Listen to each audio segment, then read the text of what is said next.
Kenneth Lonergan, man. I know. It's all just summed up in one word. He's a genius. There's no one like him. You wouldn't mistake one of his movies or one of his plays for anyone else's. They're completely distinctive, but at the same time, incredibly natural.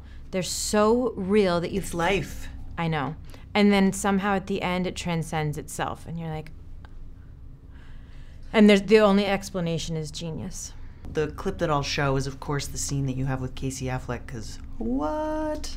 That's the scene, right? I mean, out of an entire movie of genius, that's the scene that I keep coming back to. Thank you. Before that scene, how does he talk to you? How does he get you into that scene, like nuts and bolts? There was a lot of anticipation around that day, especially for me, because I wasn't really...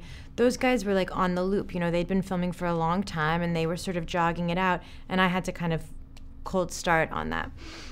And I really felt like the weight of the world on my shoulders that day. Like I knew that there's a lot to live up to, there's a lot to rise up to, and I just remember, I remember everything about the day. I remember like waking up on that day and thinking like, here it is, like, here we go. I remember getting ready, putting on in this tiny little trailer, you know, it's such a small movie, you get this thing called a honey wagon, and it's basically like a little jail cell. It's about as wide as the chair that I'm sitting in now.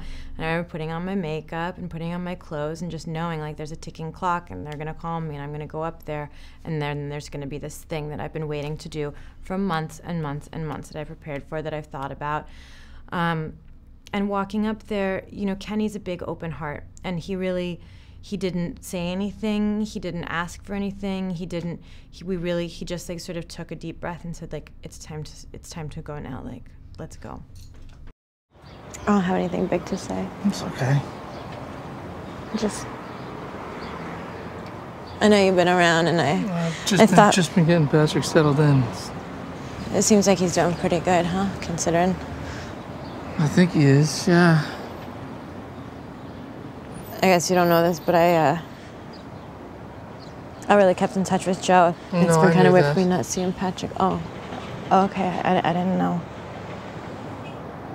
You could see him if you want. Could we ever have lunch? You mean us? You and me? Yeah. His filmography as a director is relatively small, but it's so big. And I read that you guys are pretty close at this point. And before you're going into a scene, can you just take me into how he talks to you? Quietly. That's how he does it. And it starts way before we ever arrive on set. You know, we had a long rehearsal period, and before that there were months of just phone calls and just talking about the part and the script. And he's really open to what an actor is going to do. What are they going to bring? And you know, it's never dogmatic direction. It's never like you know, and it's also never manipulative. It's a really like equal feeling conversation about sort of what these people, why they're behaving the way that they do. And I would hear him talking to people who had just one line in the movie, and it would be a long conversation about what they did that day and where they're coming from and what they want out of this moment. So he treats all of the characters with dignity, and that's why they all feel so three-dimensional and interesting and real.